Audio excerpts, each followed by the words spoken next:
Most killers don't look like killers. They look like neighbors, like coworkers, like the quiet guy at the end of the street. They go to church, they coach Little League, they wave at you from their driveway, and nobody ever suspects a thing. These are their stories. The giggling grandma. Nanny Doss was everyone's favorite grandmother.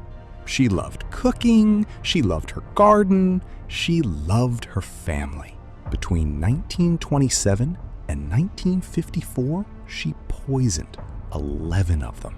4 husbands, 2 children, 2 sisters, her own mother, all killed with arsenic, slipped into their food without anyone noticing.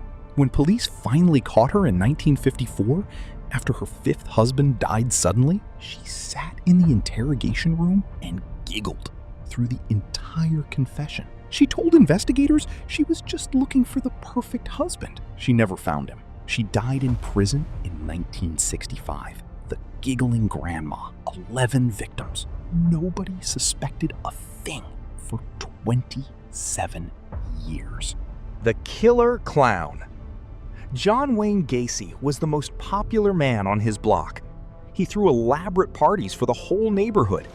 He dressed up as a clown named Pogo to entertain sick children at hospitals. He was involved in local politics. He ran a successful construction business.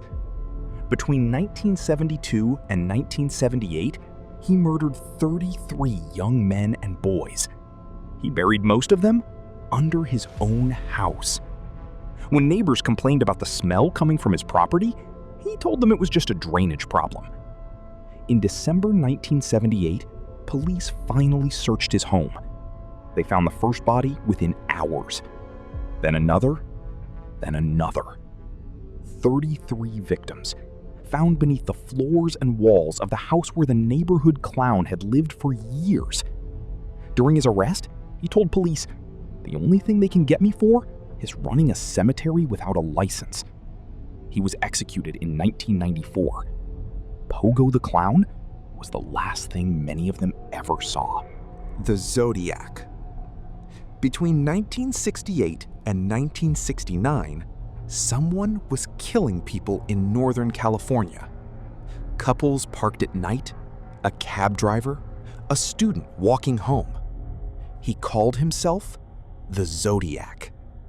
He wrote letters to newspapers, taunting police, sending coded ciphers. One of those ciphers took 51 years to crack. When it was finally decoded in 2020, it read, "I hope you are having lots of fun in trying to catch me." 5 confirmed victims. 2 survived. The Zodiac claimed 37 kills in his letters. Police had suspects, several very strong ones, but no one was ever charged. No one was ever arrested. The Zodiac was never identified. He may have died of old age. He may still be alive. He wrote his last confirmed letter in 1974. Then he simply stopped. Nobody knows why. Nobody knows who. The case is still open. The Candyman's partner nobody knew about. Everyone knows about Dean Corll, but nobody talks about what made him possible. Corll didn't work alone. He had 2 teenage accomplices who helped him lure victims. Brooks was 15 when he first discovered what Corll was doing. Instead of going to police, he made a deal. He would bring Corll victims. In exchange, Corll gave him a car and spending money. Henley was brought in later. He was 15 too. A teenager helping a serial killer for money and a place to sleep. The murders went on for 3 years, 28 confirmed victims. It ended in August 1973 when Henley finally shot Corll during an argument and called the police himself. When officers arrived, Henley told them, "Y'all think I'm crazy, but Dean Corll has a torture room." He wasn't crazy. The room was real. All 28 of them were real. Brooks got life. The Servant Girl Annihilator. Before Jack the Ripper, there was Austin, Texas. In 1884 and 1885, someone was breaking into homes in the middle of the night and dragging women from their beds. 8 victims, all killed with an axe, all attacked while they slept.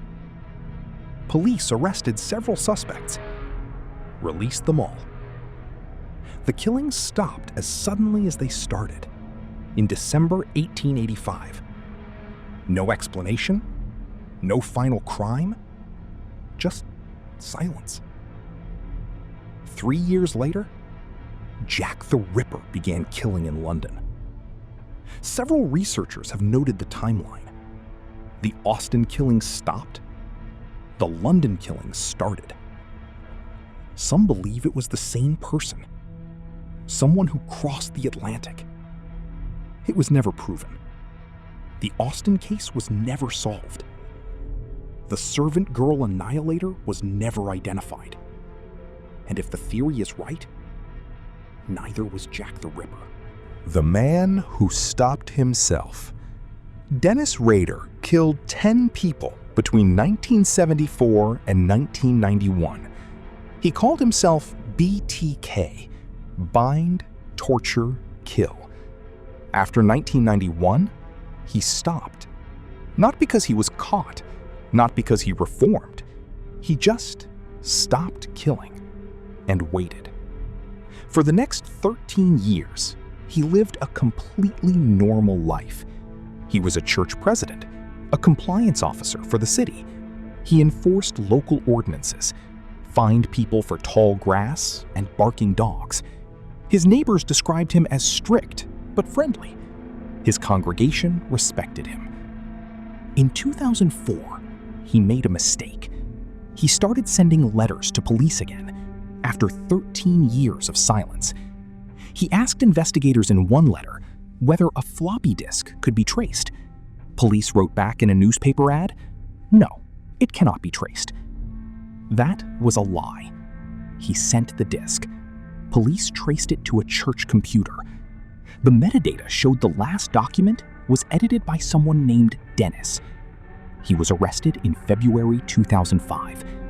Rader confessed to everything, calmly, methodically, like he was giving a presentation at work.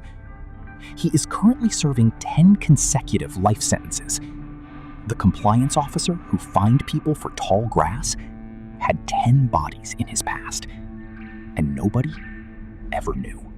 The Angel of Death. Janine Jones was a pediatric nurse in San Antonio, Texas. Parents trusted her completely. She was warm, she was attentive, she loved the children in her care. Between 1977 and 1982, at least 60 children under her care died unexpectedly. She was injecting them with drugs that caused seizures and cardiac arrest.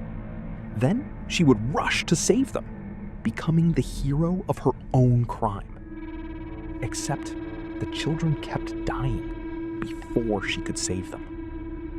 She was convicted in 1984, sentenced to 99 years. But due to a Texas law at the time, she was released in 2018 after serving only 34 years.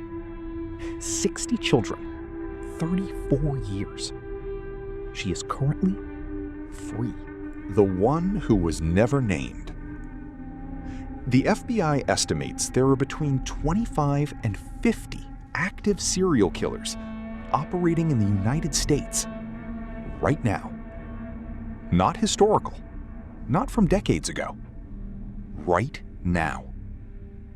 The average serial killer operates for 11 years before being caught. Some are never caught at all. The Long Island serial killer has been active since at least 1996. At least 10 victims found on a beach in New York. Still unidentified, still free.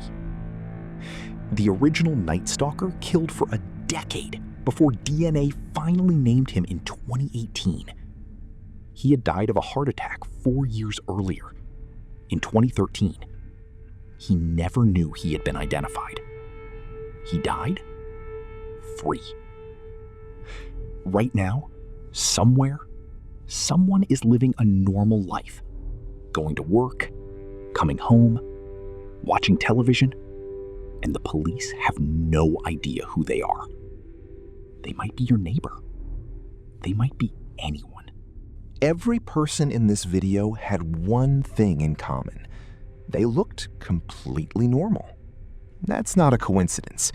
That's the point. The ones who get caught are usually the ones who couldn't hide it. The ones who were never caught were very, very good at being ordinary. And lock your doors tonight.